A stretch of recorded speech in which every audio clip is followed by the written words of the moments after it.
자, 이 역대상 16장의 핵심은요, 다윗의 감사입니다.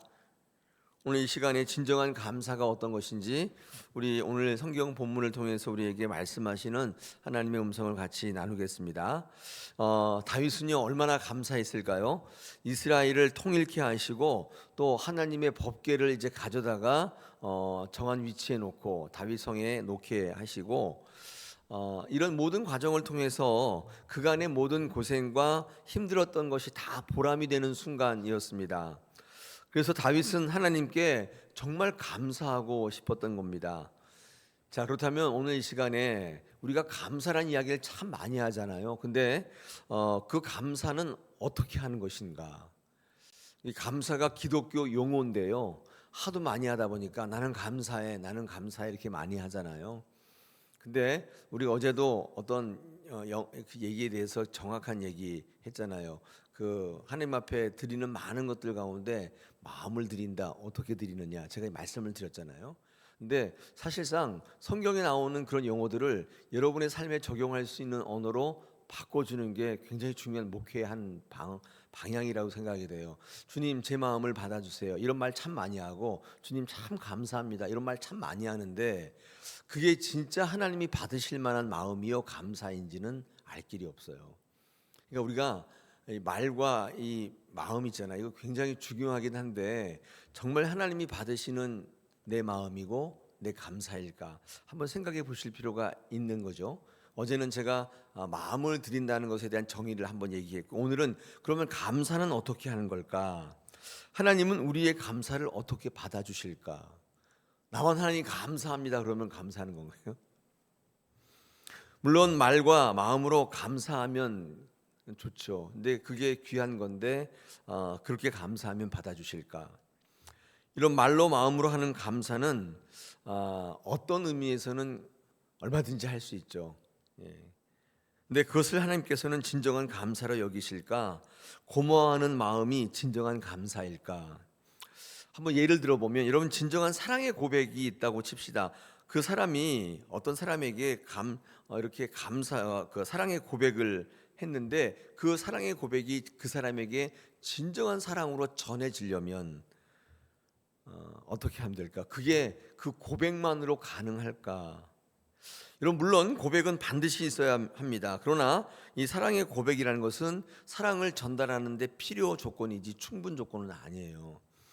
그러니까 사랑의 진정한 사랑 고백의 필요 충분 조건이 뭐냐? 그 다음에 굉장히 중요하다고요. 그 사랑의 고백을 한 이후에 그의 삶에서 사랑이 그에게 전해져야 되잖아요.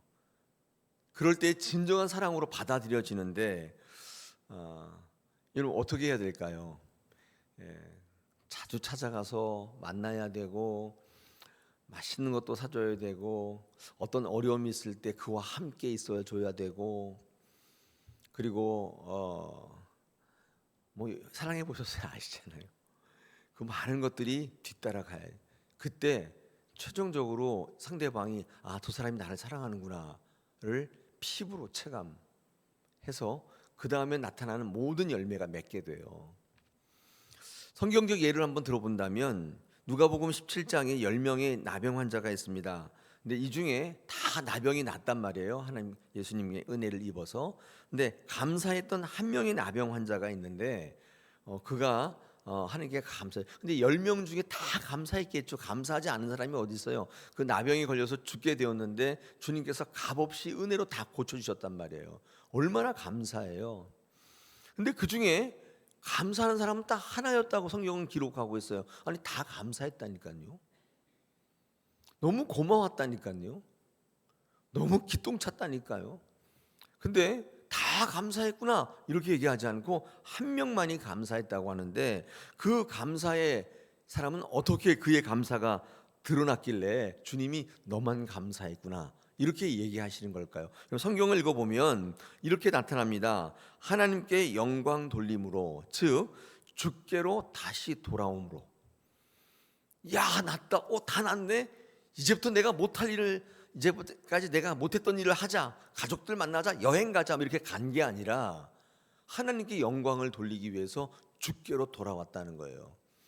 그러니까 감사는 어떻게 드러나냐면 나의 하고 싶은 것들을 내려놓고 주님께 주신 주님께 돌아와서 무릎을 꿇고 경배하는 것으로 드러난단 말이에요. 그럴 때 야, 너 나를 감사하는구나 이렇게 여겨주시는 거예요. 여러분, 고마운 마음이 감사가 아니에요. 그건 자기 편향적 감정의 유의지, 상대방에게 주는 감사가 아니란 말이에요. 주님 너무 감사합니다 이렇게 얘기하는 것으로 끝나는 게 아니라 주께로 돌아와야 돼요. 누가복음 17장 15절에 보니까 큰 소리로 하나님께 영광을 돌리며 돌아와 이렇게 돼 있어요. 아니, 나병이 났는데 어찌 감사하지 않을 수가 있겠어요. 여러분, 그걸 감사라고 하지 않고 고마워하는 마음이죠. 진정한 감사는 하나님께 영광을 돌리며 주께로 돌아온 사람입니다. 주님은 이 한 명에 대해서만 구원을 선포하세요. 19절에 보니까 일어나 가라, 내 믿음이 너를 구원하였다 하시니라. 우리는 구원을요, 내가 원하는 것들 얻는 것을 구원이라고 얘기할 때가 있습니다. 물론 그것도 구원이에요. 내가 지금 병들어서 막 힘들어요. 이 병이 낫는 것도 구원이죠. 근데 여러분, 그 구원을 정확히 얘기하면 육체적 구원이에요. 그럼 그렇다면 영적 구원도 있단 말이에요. 그러니까 육체적 구원과 영적 구원을 합해서 전인적 구원이라고 합니다. 주님이 우리에게 구원키를 원하시는 것은 이거예요. 전인적 구원. 12년 혈루증 여인이 주님의 뒤에 옷자락을 만져서 혈루의 근원이 다 말랐다고 돼 있잖아요. 그러면 그냥 그걸로 성경은 끝나면 되잖아요. 야, 기뻐서 그 여인은 돌아갔더라 이렇게 하면 되잖아요. 근데 그렇게 하지 않으시고 주님이 되게 특이하게 누가 내 옷자락 만졌는고 내 능력이 나갔다 뭐 이런 얘기를 하시는데 이게 무슨 말인가 봤더니 궁극적으로 그 옷자락을 만진 여인을 불러서 앞에 세워서 간증케 만들잖아요. 그거 뭔지 아세요? 제가 어떤 책을 읽었더니 12년 동안 혈류증을 앓고 있는 여인은 육체적인 질병보다도 영적 질병이 더 심각했다고 그래요. 왜냐하면 혈류증이라는 게 이제 피가 멎지 않는, 이게 여인 같은 경우는 하혈을 하게 되면 그 멎지를 않는 거예요. 어떻게 사회생활을 할 수 있겠어요? 어떻게 대인관계를 할 수 있어요? 여러분, 그 병이 걸린 다음부터 이 여인은 집에서 안 나올 거예요. 사람도 안 만날 거예요. 아주 심각한 대인기피증과 우울증과, 근데 마지막 희망 예수님이 왔다고 하니까 그는 모든 병을 다 고친다고 하니까 그 모든 걸 이기고 문 밖에 나온 거예요. 그때 주님은 그 여인을 앞에 많은 사람 앞에 세우시고 고백케 하시고 간증케 하셔서 그 깊은 영혼의 병을 고쳐내 버려요. 혈류증이 문제가 아니라 그걸 우리는 전인적 구원이라고 하는 거예요. 주님은 우리의 육체적인 병만 고치는 게 아니라 영혼의 병을 고쳐요. 여러분, 그래서 우리 육체가 병들면 영혼이 병들게 돼 있어요. 영혼이 병들면 육체적으로 이상이 발생하기 시작해요. 이게 다 연결돼 있어요. 마음을 푸셔야 돼요. 그래야 육체적인 치유가 일어나요. 마음을 닫고 있으면 잘 안 돼요. 주님이 우리에게 주시고자 하는 병은 그런 거예요. 우리 교회 생활하다가 마음이 다치잖아요. 영적인 육체적인 병이 오고, 육체적인 병이 올 때 마음을 고치셔야 돼요. 주께로 향해야 돼요. 그러니까 소망이 있는 거예요. 우리가 하나님 앞에 갈 때 전인적 구원이라고 하잖아요. 육체만 가는 게 아니라 영혼만 가는 게 아니라 새로운 육체를 입고 간다 그랬잖아요. 헬라 사상에는 육체는 썩고 영혼만 간다고 합니다. 이거 반쪽짜리 벗은 자들이라고 성경은 기록돼 있어요. 자, 여러분, 이 다윗의 감사는 어떻게 드러나느냐? 여러 형태로 나와 있는데 오늘 성경 본문이 그걸 다 증거하고 있습니다. 얘기를 다 할 수는 없지만 요약해서 한번 말씀드리면 1절에 보시면 다윗은 너무 감사했잖아요. 어떻게 드러나요? 제사로 드러난다고. 여러분, 주님께 감사하는 사람들은요 반드시 예배하는 모습으로 드러나는 거예요. 1절에 보니까 번제와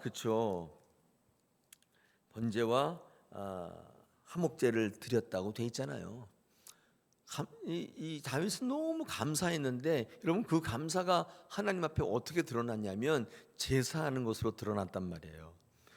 요즘에는 예배하니까 우리 예배하는 자가 가장 큰 감사의 사람이에요. 아니 목사님 왜 이렇게 부담되게 예배하세요? 그거 얘기하지 않을 수가 없어요. 내가 바쁘니까 예배는 뜸뜸이 하고요. 저는 감사 다 아니란 말이에요. 자기의 상황을 고려하고 자기 이익을 고려한 사람들의 외침이지, 진짜 감사하는 사람은 예배로 드러날 수밖에 없어요. 예배할 수밖에 없어요. 저는 너무 바빠서요. 저는 너무 힘들어서요. 예배 감사하지 않는다는 뜻과 동일한 뜻이에요. 뭐 다 우리의 이유가 있고 항변의 이유가 있죠. 여러분, 목사가 예배하자고 할 때는 거기 다 이유가 있는 겁니다. 여러분을 괴롭히려고 예배하라고 하는 게 아니에요. 많은 분들이 오해하시더라고요. 예배하자고 그랬더니 저 목사는 나의 형편을 모른다나? 절대로 그렇지 않습니다, 여러분. 그게 우리의 감사로 드러날 수밖에 없어요. 10명의 문둥병자, 아니 얼마나 급하겠어요. 엄마 찾아가야 되고 가족 찾아가야 되고 이제 다 나았으니까 못다한 여행도 해야 되고 못다한 것도 얼마나 바쁘겠어요. 근데 여러분, 주께로 돌아오는 일이 그게 부담스러운 일이에요. 근데 주님께서 나머지 9은 어디 갔느냐, 그 부담을 주는 일이 아니란 말이에요. 진짜 영혼이 구원에 선포하기 위한 거예요. 오해하시면 안 됩니다. 여러분, 두 번째 보면 2절에 보니까 축복으로 드러나요. 다른 사람들을 축복한단 말이에요. 그죠? 굉장히 중요한 거죠. 축복해요. 여러분, 진정한 축복은 다른 사람 인정입니다. 인정할 때만 축복할 수 있어요. 인정, 다른 사람의 인정은 다른 말로 또 하면 자기 부정이에요. 이런 겁니다. 나와 관계없는 사람을 축복할 수는 있어요. 그렇죠. 예를 들어서 지금 이재명 대통령이 대통령 됐잖아요. 대통령 축하합니다. 이거 할 수 있어요. 얼마든지 할 수 있어요. 왜? 나랑 관계가 별로 없거든요. 그런데 나와 이해관계가 있는 사람을 축복하는 것은 쉽지 않습니다. 여러분, 이게 진정한 축복이에요. 로마서 12장 15절에 이런 말씀이 있어요. 즐거워하는 자들과 함께 즐거워하고 우는 자들과 함께 울라. 여러분, 우는 자와 함께 울 수는 있어요. 왜? 불행을 당하고 있기 때문에 얼마든지 같이 할 수 있어요. 나는 그렇지 않으니까. 근데 이건 어려워요. 즐거워하는 자와 함께 즐거워할 수는 없단 말이에요. 왜냐하면 나는 이 모양인데 저 사람은 잘 됐어요. 함께 즐거워할 수는 없어요. 왜요? 열받거든요. 시기가 돼요. 왜? 이해관계가 있으니. 우리 교회 생활할 때 옆에 있는 분이 잘 돼 보세요. 이렇게 박수 쳐줄 수 있는데 속으로 진정으로 축복하기는 어려워요. 나랑 경쟁 관계에 있는데 한 사람이 먼저 장로가 되고 장로 안 됐어요. 축복하기는 쉽지 않습니다. 그거. 제가 여러 교회를 거쳐오면서 수많이 보옵니다. 그거 힘들어요. 그거. 만약에 장로 선거를 하는데 10명이 있었다고 칩시다. 근데 3명만 딱 뽑히고 7명 떨어지잖아요. 7명 쉽지 않아요. 한동안 그중에 여러 명은 교회를 떠나게 되고요. 몇 명이 남아있지만 그것도 쉬운 거예요. 그 정상을 회복할 때 시간 오래 걸려요. 여러분, 누군가를 축복하는 것은 감사하는 사람이 하는 거예요. 진짜 감사하는 것은 축복으로 드러난다 되어 있어요. 여러분, 3절 보십시오. 3절에 뭐로 되냐면 베푸는 것으로 드러나요. 다윗은요, 뭘 만들어서 막 나눠줘요. 과자 만들어서 막 나눠주고, 이 베푼다는 것은 다른 말로 하면 자기 희생인 거예요. 말로만 감사한다고 하고 베푸는 게 없어요. 주님 하나님께 드리는 게 별로 없어요. 우리 다윗의 감사를 통해 이런 특징들을 발견하게 되는 거예요. 다윗은 누구냐면 예수 그리스도의 예표적 인물이에요. 그러니까 이 사람이 이렇게 했다면 이게 진정한 감사구나. 주님 우리에게 말씀하는 거죠. 여러분, 꼭 기억하셔야 돼요. 하나님 감사합니다 할 때 이런 모습들이 그의 삶에 드러날 때 하나님께서 너 진짜 나에게 감사하는구나로 인식해 주는 거예요. 여러분, 하나님께 사랑한다고 하잖아요. 그럼 어떻게 드러난다고요? 하나님 사랑합니다 이렇게 하는 거 사랑하는 게 아니에요. 요한에서 보니까 하나님의 계명을 지키는 것으로, 그때 하나님이 너 나 사랑하는구나로 인식해 주시는 거예요. 주님 사랑합니다 이러고 끝나면 그건 제가 아까 언어적 유희, 물론 그분이 하나님 사랑하지 않는 건 아닌데 하나님이 정말 나를 사랑한다고 할 때 어떻게 받아주시냐면 하나님의 계명을 지키는 것으로. 또 하나 있어요. 우리 그 요한일서 5장 20절에 보니까 내 형제를 사랑하는 것으로. 보이는 바 형제를 사랑하지 않고 하나님 사랑한다고 하는 거 다 가짜다 이렇게 돼 있어요. 그러니까 하나님이 여러분이 사랑한다고 할 때 어떤 삶으로 드러나냐면 하나님의 말씀을 잘 지키는 것으로 드러나고 내 형제를, 보이는 형제를 사랑하는 것으로 드러나요. 근데 여러분, 보이는 형제 사랑하는 게 쉬워요? 얼마나 열받게 하는데요. 얼마나 막 힘들게 하는데요. 그 형제를 사랑하는 것은 쉽지 않습니다. 근데 그 형제를 나를 힘들게 한다고 사랑하지 않을 때, 그리고 나서 하나님 사랑한다, 그거 다 가짜로 여기신다는 거예요. 하나님 사랑이 얼마나 힘들어요. 하나님 사랑합니다 이렇게 사랑하는 게 아니에요, 여러분. 마음을 드리는 게 어떻게 드린다고요? 내 마음을 빼앗는 것을 드리는 거예요. 그게 마음을 드리는 거예요. 이런 마음 빼앗는 게 뭐예요? 대부분 다 돈 아니에요. 물질 아니에요. 그거를 안 드리면서 하나님 제 마음을 드립니다, 그거 다 가짜라는 거예요. 루터가 너의 지갑이 회개해야 한다고 그랬거든요. 저는 처음에 그 말이 무슨 말인지 몰랐어요. 그 칼빈의 기독교 강요에도 나와요, 그 말이. 우리의 삶에 가장 밀접한 건데 그걸 드리지 않으면서 주님 제 마음을 드립니다, 주님 감사합니다, 주여 사랑합니다, 이게 다 아니란 말이에요. 우리 연애할 때도 사랑해요 라고 하면서 말로만 하고 만나주지도 않고 선물도 안 사주고 그러면 궁극적으로 헤어지게 돼요.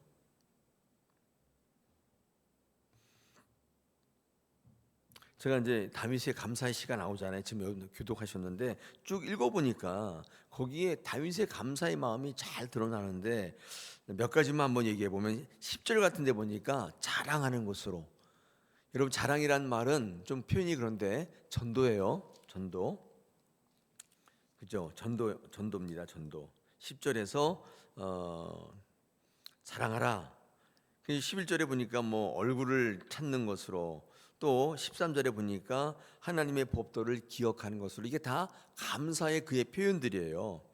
그 다음에 조금 의역을 해보면 19절 같은데 수가 적어서 보잘것없이 보여도 하나님이 우리를 끝까지 지켜주신다는 확신 같은 것으로 드러나는 거예요.